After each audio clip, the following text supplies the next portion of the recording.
The Lincoln Center Opera House had never looked more magnificent.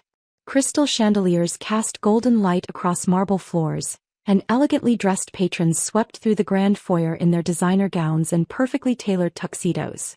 Tonight was the premiere of Swan Lake with the New York City Ballet, and tickets had been impossible to get for months.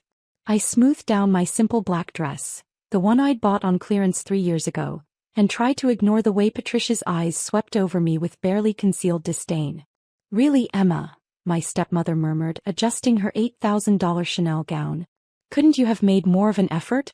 This is a very important evening for your father's business associates." Dad stood beside her in his tuxedo, looking uncomfortable. "Emma looks fine, Patricia." "Fine isn't appropriate for the opera house," Patricia replied, her voice sharp enough to cut glass. "This theater is too classy for someone like you," she whispered to me, loud enough that nearby patrons turned to stare. "You don't belong here." I felt heat rise in my cheeks but kept my voice steady. "I'm sorry my dress isn't up to your standards." Patricia's smile was ice cold. "It's not just the dress, dear. It's about understanding your place. Some people are meant for places like this and others." She gestured vaguely at me. "Others should probably stick to community theater." My half-sister Madison giggled from behind her champagne flute. At 19 she was Patricia's perfect princess, dressed in a $3,000 cocktail dress that probably cost more than I made in 2 months at the art gallery where I worked. "Mom's right," Madison said, not bothering to lower her voice. "Emma always looks so out of place at nice events." I adjusted my simple dress quietly and said nothing. What was the point? I'd learned years ago that defending myself only made Patricia more vicious. "The Ashfords are here tonight," Patricia continued, scanning the crowd. "And the Whitmore family. Very important people, Emma. Please try not to embarrass us." Dad's business partners had always been Patricia's obsession. Ever since she'd married him 10 years ago, she'd been determined to climb the social ladder, using his construction company's success as her stepping stone into high society.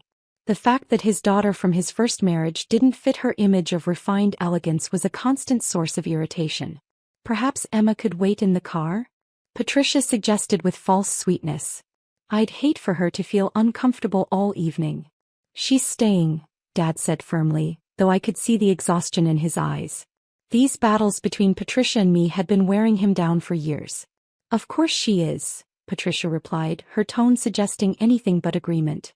"Well, at least try to stay in the background, Emma. And please don't tell anyone you're related to us." "I'd rather not have to explain." I nodded silently, used to being treated like an embarrassing secret.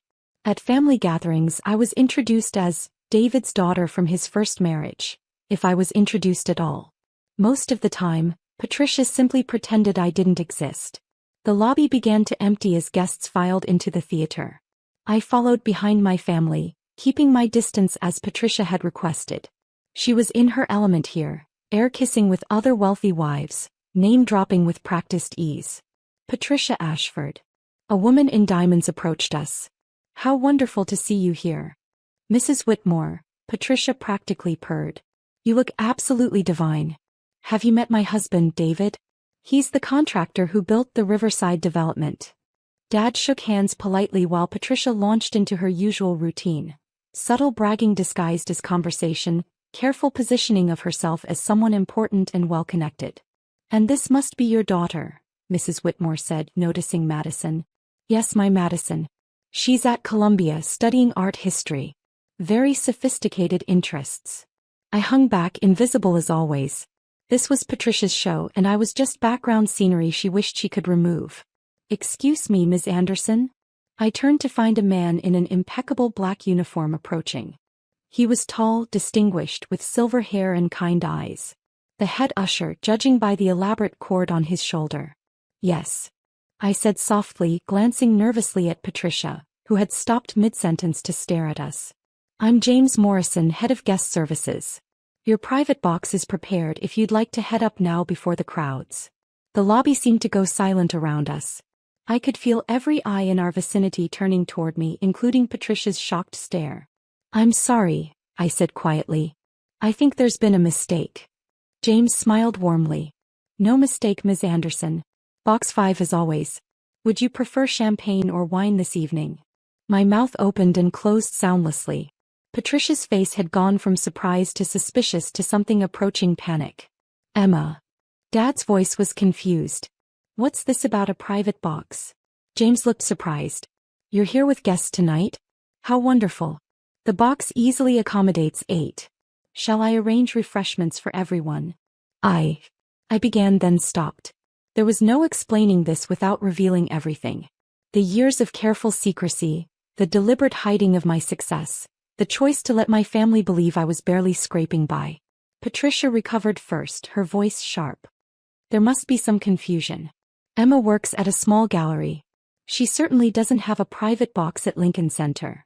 James's eyebrows rose slightly. Begging your pardon, ma'am, but Ms. Anderson has been a box holder for 3 years. She's one of our most valued patrons. That's impossible, Madison said loudly. Emma's poor. She can barely afford her rent. Several nearby guests had stopped their conversations to listen.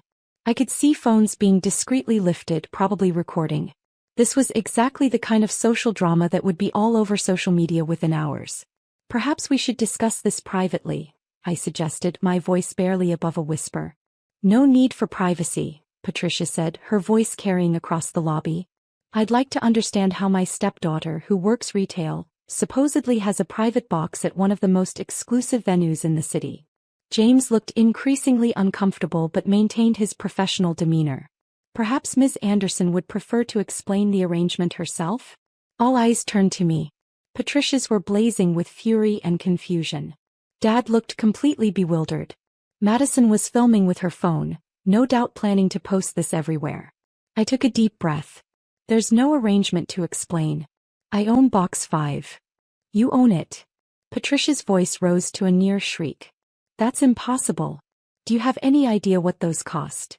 Actually, I did. Box 5 had cost me $2.8 million when I'd purchased it 3 years ago. It was one of several investments I'd made after my art gallery had taken off far beyond anything I'd expected. What had started as a small space showing local artists had evolved into something much bigger when I discovered my talent for spotting emerging talent. 3 artists I'd featured early in their careers were now selling pieces for 6 figures. The gallery had expanded to 3 locations, and I'd quietly built a small empire in the art world. But I'd never told my family about any of it. Why would I? They'd made it clear that my opinions, my interests, and my achievements didn't matter to them. It had been easier to let them think I was barely getting by than to deal with Patricia's inevitable attempts to exploit my success. Emma. Dad's voice was gentle. Is this true?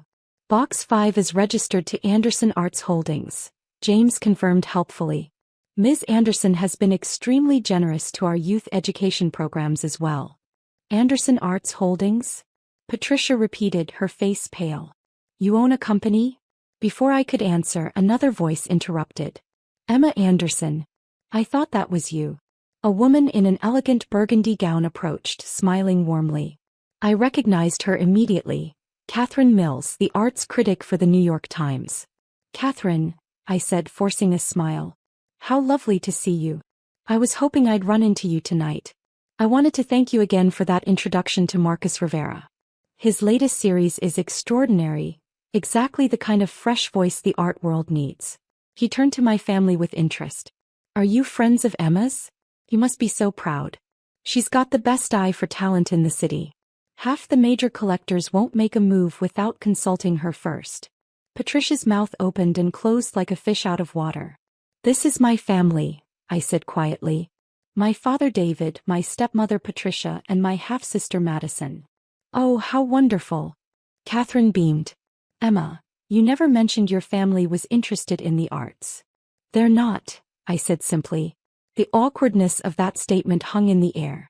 Catherine looked confused while my family stood frozen in shock. Well, Catherine said after a moment, I should let you get to your seats. Enjoy the performance, Emma. I'm looking forward to your thoughts on it. As she walked away, the silence stretched uncomfortably. Other guests were staring now, whispering among themselves. Several had their phones out, no doubt documenting this unusual family drama. Ms. Anderson, James said gently, shall I escort your party to Box 5? I looked at my family, really looked at them. Dad seemed overwhelmed, struggling to process this new information about his daughter. Madison was still recording, her eyes wide with shock and something that might have been excitement about the social media potential of this moment. And Patricia. Patricia looked like her entire world had just shifted beneath her feet. "You own a private box," she said slowly. "You own an art company. You know New York Times critics." "Yes. But you dress like..." She gestured at my simple black dress. "Like someone who doesn't need to prove her worth through expensive clothes?" The words came out sharper than I'd intended, but I was tired. Tired of being treated like an embarrassment, tired of being told I didn't belong, tired of pretending to be less than I was to make other people comfortable. "Why didn't you tell us?" Dad asked, his voice hurt. I looked at him, really looked at him. When had he gotten so much gray in his hair? When had those lines around his eyes gotten so deep? "When would I have told you, Dad? During Sunday dinners when Patricia explains why I'll never amount to anything? During family gatherings when Madison posts photos of everyone except me? When exactly would have been a good time to share my success with people who've made it clear they think I'm a failure?" "That's not fair," Patricia protested, but her voice lacked its usual conviction. "Isn't it?" I asked. "Tonight you told me I was too poor and unsophisticated for this theater. You suggested I wait in the car so I wouldn't embarrass you in front of your friends.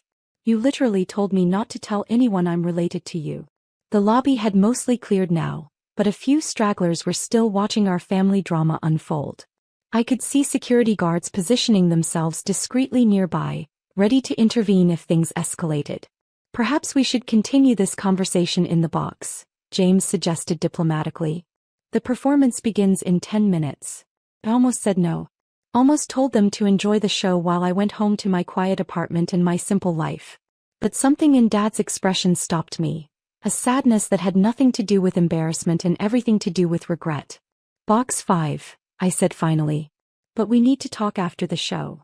James looked relieved. "Right this way."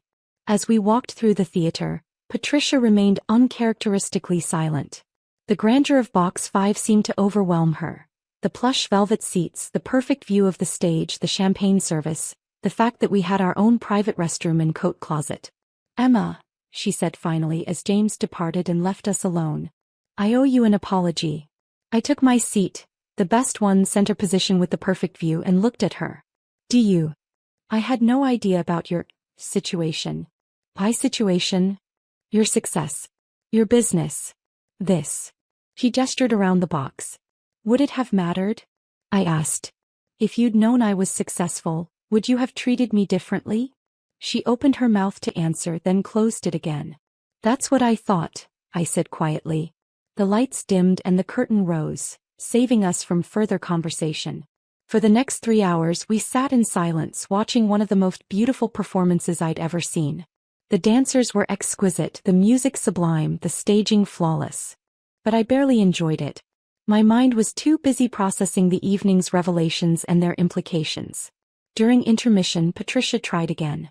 "Emma, I want you to know that I never meant to make you feel unwelcome." "Didn't you?" I asked. "Because from where I sat, that seemed to be exactly your intention. I thought you were content with your simple life. I thought you preferred staying in the background. You thought I was a failure and it made you feel better about yourself to keep me in that box."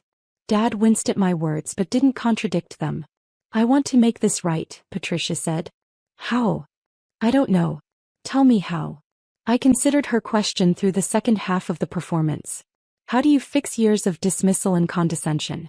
How do you rebuild a relationship that was built on false assumptions and deliberate cruelty?